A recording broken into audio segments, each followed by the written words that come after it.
ஜமாத்தின் சார்பாக ஏற்பாடு செய்யப்பட்டிருக்கின்ற இந்த மூட நம்பிக்கை ஒழிப்பு மற்றும் சாலை பாதுகாப்பு விழிப்புணர்வு பிரச்சார பேரணி தற்பொழுது உங்களது மத்தியிலே நிலை கொண்டிருக்கின்றது. இதன் நோக்கம் முழுக்க முழுக்க உங்களிடத்திலே தவழ்ந்து கொண்டிருக்கின்ற மூட நம்பிக்கைகளை ஒழிக்க வேண்டும். சாலை என்பது அரசாங்கத்துக்கு சொந்தமானது அல்ல. அது நம்முடைய வீட்டின் முன்பாக இருக்குமே என்று சொன்னால் அது நம்முடைய வீட்டை எவ்வளவு அழகாக பராமரிப்போமோ, நம்மளுடைய வீட்டு வாசல்களை எவ்வளவு அழகாக பராமரித்து வைத்துக் கொள்வோமோ, அதே போல நம்முடைய தெருக்களையும் பராமரித்து வைத்துக் கொண்டால் நிச்சயமாக சாலைகள் பழுதடைவதை விட்டும் நாம் தவிர்த்து கொள்ளலாம்.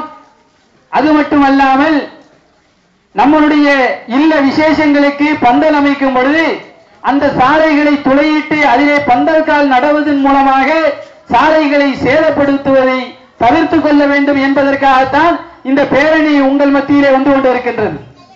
கண்ணியத்திற்குரிய இஸ்லாமிய பெருமக்களே, அல்லாஹ்வுடைய மாபெரும் கிருபையினால் நாம் எல்லாம் முஸ்லிமான தாய் தந்தைகளுக்கு பிறந்திருக்கின்றோம். அல்ஹம்துலில்லாஹ். ஏனென்று சொன்னால் அல்லாஹ் சுப்ஹானஹு வ தஆலா சத்திய இஸ்லாத்தை அவனால் அங்கீகரிக்கப்பட்ட மார்க்கமாக இன்ன தீன இந்தல்லாஹில் இஸ்லாம், இது அல்லாஹ்வினால் அங்கீகரிக்கப்பட்ட மார்க்கமாக ஆக்கி தந்திருக்கின்றான். அந்த சத்திய இஸ்லாத்தை வெறும் வாய்களினாலோ அல்லது ஏடுகளிலோ அல்லது செவிமடுப்பதன் மூலமாகவோ அதை நாம் செயல்படுத்தி காட்டினால் அவனுக்கு பெயர் முழு பெயராக முஸ்லீமாக இருக்க முடியாது. அதை தன்னுடைய உள்ளத்திலே அஷ்ஹது அல்லா இலாஹ இல்லல்லாஹ், வணக்கத்திற்குரியவன் அல்லாஹ்வை தவிர யாரும் இல்லை என்பதை அவனுடைய உள்ளத்திலே உள்வாங்கி அதை நடைமுறைப்படுத்த வேண்டும். எவ்வாறு?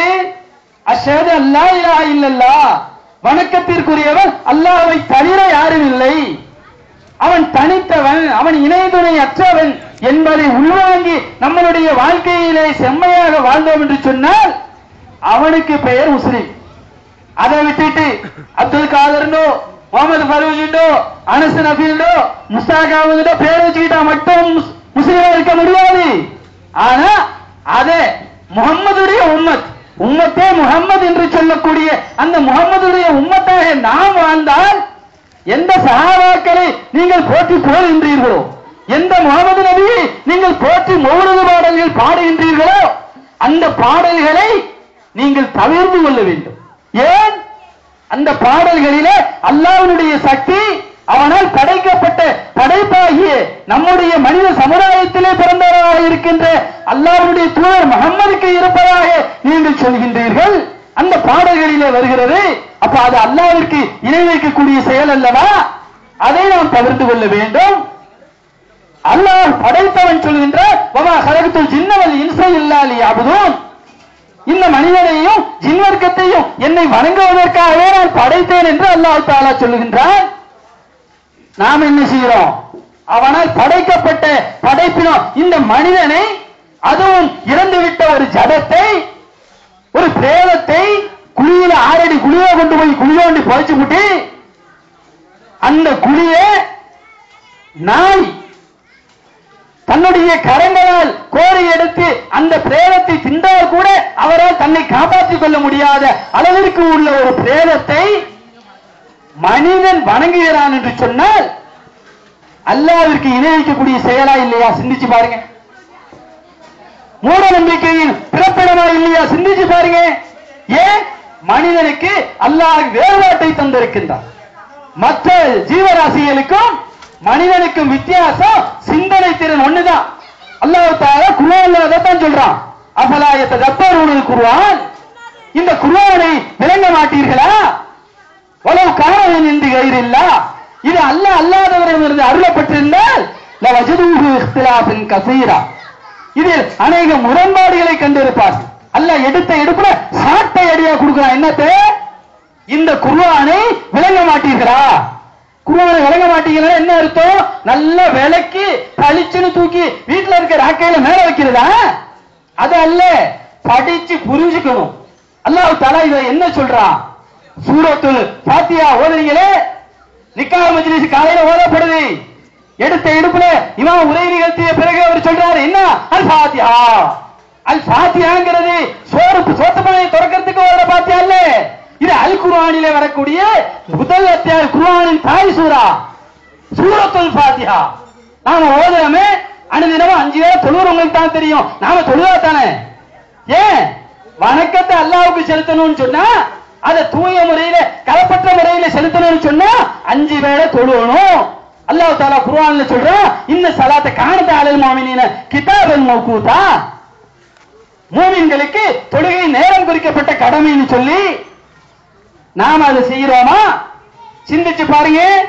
எந்த அளவிற்கு ஒரு பொதுக்கூட்டம் நடத்துறோம், அதுல தொழுகைக்காக இடைவெளி விட்டா, இடைவெளி விட்டதோடு சரி பள்ளியில இருக்கிறவங்க தொழுகிறாங்க, பொதுக்கூட்டத்தில் கலந்துகிட்டவங்க தொழுகிறாங்களா தேடி பார்க்கணும். ஏன் அந்த அளவிற்கு தொழுகையில வணக்கத்தில நமக்கு அதுக்கு சம்பந்தம் இல்லைங்கிறது தான் நிலையில இருக்கிறோம். இது எங்க கொண்டு போய் சேர்க்குது? கொஞ்சம் கொஞ்சமா கீழே இறங்கி போய் மூட நம்பிக்கையின் பிறப்பிடம் இணை வைப்புக்கு நம்மளை கொண்டு போய் தள்ளிடுது. ஏன் மனிதன் எப்ப இறைவனை நினைப்பான் தெரியுமா? தனக்கு ஒரு கஷ்டம் வரும் பொழுது, தனக்கு நோய்வாய்ப்படும் பொழுது, மற்றவர்கள் தன்னை தாக்க வரும் பொழுது, தன்னுடைய சொத்துக்கள் சூறையாடப்படும் பொழுது, அப்பொழுதுதான் அல்லாஹ்வை நினைக்கிறான். அல்லாஹ் எனக்கு உதவி செய்ய மாட்டானா? நல்ல அவன் கைவிட மாட்டானா? வாயளவுல சொன்னா பத்தாது, அதை செயல்ல காட்டணும், எண்ணங்கள்ல காட்டணும். அதனாலதான் நாயகம் ஸல்லல்லாஹு அலைஹி வஸல்லம் சொன்னாங்க, இன்னமல் அமாலு பின்னியாத், செயல்கள் யாவும் எண்ணங்களை பொறுத்து தான். அப்ப நாம அந்த செயலை அடையணும் அப்படின்னு சொன்னா முதல்ல எண்ணத்தை தூய்மையாக்கணும். எப்படி? அஷ்ஹது அல்லா இலாஹ இல்லல்லாஹ், வணக்கத்திற்குரியவன் அல்லாஹ்வை தவிர யாரும் இல்லை அப்படின்னு சொன்னா வணங்குவதற்கு தகுதியானவனும் அவன்தான், வணங்கப்படுவதற்கு தகுதியானவன் அவன்தான். வணங்க படைச்சான இந்த மனிதன் இவன் ஒருபோதும் தகுதியானவனா இருக்கவே முடியாது. ஏன்? இவன் மரஜாலத்தை சுமக்கிறான், சிறுநீரை சுமக்கிறான். இன்னும் சொல்ல போனா இவனுடைய வாயிலிருந்து வரக்கூடிய துர்நாற்றங்கள், அல்லாஹ் இதை விட பரிசுத்தமானவன் எந்த அளவிற்கு. சுப்ஹானல்லாஹ், காலையில சுபஹ் தொழுதுட்டு மைக்க போட்டு சொல்றீங்களே, சுப்ஹானல்லாஹி வ பிஹம்திஹி சுப்ஹானல்லாஹில் அலீம் என்று எதுக்கு சொல்றீங்க? அல்லாஹ் பரிசுத்தமானவன் எதுக்கு சொல்றீங்க? அதை நீங்க உள்ளத்தால சொல்லணும். உதட்டளவில வச்சிருக்கிறீங்க, உள்ளத்தால நீங்க சொன்னீங்கன்னு சொன்னா அல்லாஹ்வை தூயவன்னு நீங்க நிரூபிப்பீங்க. அதை விட்டுட்டு அவனால் படைக்கப்பட்ட படைப்பினங்களை நாம வணங்குறோமே. இந்த ஊர்ல இந்த மாசத்துல நடக்கக்கூடிய மூட நம்பிக்கையின் முழு பிறப்படம் எது? ஹாஸ்பா தர்காவுடைய அந்தூரி. எதுக்கு இந்த பேரனுடைய தாக்கம் என்ன தெரியுமா? இந்த ஊர்ல சுமார் 80 வருடங்களுக்கு முன்பாக ஹாசுன்னு சொல்லி தன்னை மறந்து மயக்கமுற்ற நிலையில ஊரை சுத்தி வந்த ஒரு சகோதரரை இறந்து விட்டார்னு சொன்னா கொண்டு போய் அடக்கம் பண்ணி வச்சுக்கிட்டு அதை நாம திருவிழாவாக வருடம் கொண்டாடுறோமே, இது இஸ்லாத்துல இருக்கா? முஹம்மது நபி ஸல்லல்லாஹு அலைஹி வஸல்லம் எப்படிப்பட்டவங்க? சொர்க்கம் நற்செய்தி சொல்லப்பட்ட அடியா. அது மட்டுமல்ல, அவர்களை பின்பற்றி வந்த அவர்களுடைய உற்றார் உறவினர்கள், சஹாபாக்கள், தாபியீன்கள், தபா தாபியீன்கள், இவர்கள் எல்லாம் எப்படி நல்லடியார்கள். எப்படி நீங்க அவுலியான்னு சொல்றீங்களோ, அருள் பிரகாச மகான்னு சொல்றீங்களோ, அந்த அருள் பிரகாசம் எல்லாம் அருளப்பட்டவர்கள். அல்லாஹ்வை சொல்றார், ரலியல்லாஹு அன்ஹு வ ரது அன்ஹு. அல்லாஹ் அவர்களை பொருந்தி கொண்டார், அவர்களும் அல்லாஹ்வை பொருந்தி கொண்டார்கள். அப்படிப்பட்ட சொர்க்கம் நற்செய்தி சொல்லப்பட்ட அந்த நபிமார்களுக்கு இல்லாத ஒரு சிறப்பு, சஹாபாக்களுக்கு இல்லாத ஒரு சிறப்பு, சாதாரணமா ஹாசுன்னு ஊரை சுத்தி வந்து உணவு ஊட்டி சோற சாப்பிட்டுட்டு படுத்து தூங்கின ஒரு மலைஜலத்தை சுமக்கக்கூடிய அவர் நல்லடியாரா கெட்டடியாரா, அவர் இந்த ஊர் தானா எந்த ஊருன்னு தெரியாத ஒரு சாதாரண மனிதரை அடக்கம் பண்ணி வச்சு அவர் அருள் பிரகாச மகான்னு சொன்னா, அப்ப உங்களை பெற்றெடுத்த தகப்பன் உங்களுக்கு அருள் பிரகாசம் பாலிக்கவில்லையா? உங்களை 10 மாதம் சுமந்து பெற்றெடுத்த தாய் உங்களுக்கு அருள் பாலிக்கவில்லையா? எதன் அடிப்படையில் நீங்க போய் அருள் பிரகாச மகான்னு சொல்றீங்க? காரணம் ஏதாவது இருக்கா? காரணம் விளங்கும் ஹாஸ்பாவா. நாங்க பாடி இருக்கிறோம் சங்கத்துல, இஸ்லாமிய இஜ்மல் பூஜூர் சங்கத்துல போகும்போது காரணம் விளங்கும் ஹாஸ்பாவான்னு பாடணும். அறியாமை காலத்துல அல்லாஹ் இப்பொழுது தெளிவா கொடுத்தான். குர்ஆனை படிச்சு பார்க்கிறோம். நாங்கள் இந்த ஊருங்கிறதுனால சொல்றோம், குர்ஆனை படிச்சு பார்க்கிறோம். நாங்கள் மண்டிட்டு சலங்க போட்டு தப்ஸ் அடிச்சு போனோம், இல்லைன்னு மறுக்கல. அல்லாஹ் எங்களை பாதுகாத்தான். அந்த பாதுகாப்பு உங்களுக்கு வேணும். அந்த மூட நம்பிக்கையிலிருந்து நீங்கள் விடுபட வேண்டும் என்று சொன்னால் குர்ஆனை சத்தியமான வழியில படிச்சு பாருங்க. அது என்ன சொல்லுது? உங்களுக்கு சொர்க்கத்தை தடை செய்து விட்டான். இன்னும் இஸ்ருக்கு பில்லாஹி ஃபக்கத் ஹர்ரமல்லாஹு அலைஹில் ஜன்னா. அல்லாஹ் சொர்க்கத்தை தடை செய்து விட்டான். யாருக்கு? இணை வைப்பவர்களுக்கு. இணை வைப்பதுன்னா அல்லாஹ்விற்கு இணையாக ஒரு செயலை நாம் செய்தால் அதற்கு இணை வைப்புன்னு பேர். இப்ப நாம கொண்டு போய் ஆசுவாவை வணங்குறோம். எதுக்கு வணங்குறோம்? அல்லாஹ்வுடைய அந்தஸ்து, அவர் நோயை தீர்ப்பார்னு சொல்றீங்க. நோயை தீர்க்கக்கூடியவர் அல்லாஹ்வா தான முடியும். அல்லாஹ் தஆலா தெளிவா சொல்றான், ஒவ்வொரு நோய்க்கும் மருந்து உண்டு, நாம படைச்சிருக்கிறோம் சொல்றோம். அப்படின்னு சொன்னா மாஹோ சிஃபாஹு ரஹ்மா, ஒவ்வொரு நோய்க்கும் மருந்தை நாம கொடுத்திருக்கிறோம் அப்படின்னு அல்லாஹ் தஆலா சொல்றான். நாம என்ன செய்யறோம்? நம்மளுடைய நோயை இந்த மகான் தீர்ப்பாருன்னு சொல்றோமே, கொஞ்சமாவது யோசிக்கிறோமா? அப்ப நோயை உங்களை எதுக்கு அல்லாஹ் படைச்சான்? அவனை வணங்குறதுக்கு. எப்படி வணங்குறதுக்கு? களப்பற்ற முறையில வணங்குறதுக்கு தான், வேற எதுக்கும் அல்ல. அந்த வணக்கத்தை தூய முறையில செலுத்தணும் அப்படின்னு சொன்னா நமக்கு சொர்க்கம் காத்துக்கிட்டு இருக்கு. அதற்கு மாற்றமாக அவனால் படைக்கப்பட்ட படைப்புகளை படைச்சோம் அப்படின்னு சொன்னா நிச்சயமாக நமக்கு அல்லாஹ் சொர்க்கத்தை தடை செய்து விட்டான்.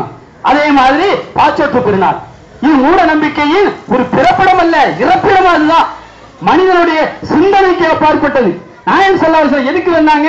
இப்ராஹிம் அலைஹிஸ்ஸலாம் எதை பிரச்சாரம் பண்ணார்கள்? அதையெல்லாம் தூக்கி சாப்பிட்டாங்க கொடிக்கால் பாளையத்து சகோதரர்கள். நம்ம சகோதரர் ஆரம்பத்தில் உரை நிகழ்த்தும் போது உங்கள்கிட்ட ஒரு சின்ன ஆரம்ப உரையில சொன்னாரு, முஹைதீன் ஆண்டவர்கள் ஜமாத் பக்கம் போகாதீங்க. அவர் சொன்னது தப்பு. ஜமாத்தார்களுடைய உங்களை நாங்கள் கண்ணியப்படுத்துகிறோம், உங்களை எந்த விதத்திலையும் நாங்கள் குறை சொல்லல. ஆனா முஹைதீனை ஆண்டவனாக சித்தரிக்கின்றீர்கள், அஸ்தக்ஃபிருல்லாஹ், அல்லாஹ் உங்களை காப்பாற்ற வேண்டும். ஏன்? முஹைதீனை ஆண்டவனுடைய அந்தஸ்துக்கு கொண்டு போய் வச்சிருக்கிறீங்க. ஜாமியா மஸ்ஜித் என்ற அழகிய பெயர் இருக்குது, அதை விட்டுட்டு முஹைதீன் ஆண்டவர்கள் பள்ளிவாசல் அல்லாஹ்வுடைய பள்ளிக்கு பெயர் சூட்டீங்களே, முஹைதீன் பள்ளின்னு வைங்க, தப்பு இல்ல. ஏன்? பள்ளிக்கு பெயர் முஹைதீன் பள்ளி, ஆனா முஹைதீன் ஆண்டவர்கள் பள்ளின்னு வச்சிருக்கிறீங்க இல்லையா, அதான் தப்பு. அதான் இஸ்லாத்தின் அடிப்படை தப்பு. ஏன்? அல்லாஹ்வுடைய பார்வை. அல்லாஹ் யாரை எதற்கு சொல்லுகின்றானோ, எதற்கு இந்த சத்திய இஸ்லாத்தை சொல்வதற்காக முஹம்மது நபி ஸல்லல்லாஹு அலைஹி வஸல்லம் அவர்களை இந்த உலகத்துக்கு அனுப்பி வச்சானோ அதற்கு மாற்றமாக செய்கிறோமே, அதுதான் தப்புன்னு சொல்றோம். அது மூட நம்பிக்கையை பிறப்பிடம்னு சொல்றோம். அதை ஒழிக்கணுங்கிறதுக்காகத்தான் இந்த பேரணியை நாங்க ஏற்படுத்தியிருக்கோம். அதனால முழுக்க சிந்திச்சு பாருங்க, அல்லாஹ் எதை சொல்லுகிறார், நாயகம் ஸல்லல்லாஹு அலைஹி வஸல்லம் எதை நமக்கு கற்றுத் தந்திருக்கிறார்கள், அதன் அடிப்படையிலே வாழ்ந்தோம் என்று சொன்னால் இம்மையிலும் பாதுகாப்பு, மறுமையிலும் நமக்கு பாதுகாப்பு. ஈருலகிலும் வெற்றி, ஈருலகிலும் வெற்றி பெற்று நாம் மறுமையில் சொர்க்கம் என்ற அந்த சோலையை நாம் சுவைக்க வேண்டும் என்று சொன்னால் முழுக்க மூட நம்பிக்கையை ஒழிக்க வேண்டும். அன்புமணி விழாக்களை நீங்கள் புறந்தர வேண்டும், பாச்சோற்று மனாக்களை நீங்கள் புறந்தர வேண்டும். அது அருள்வாளிக்கக்கூடியதல்ல, மாறாக அல்லாஹ்வுடைய லயனத்து தான் அதில் இருக்கிறது என்பதை உங்களிடையே எடுத்துச் சொல்லி அதை நீங்கள் புறக்கணிக்க வேண்டும் என்று உங்களிடத்தில் கேட்டுக்கொண்டு விடைபெறுவதாக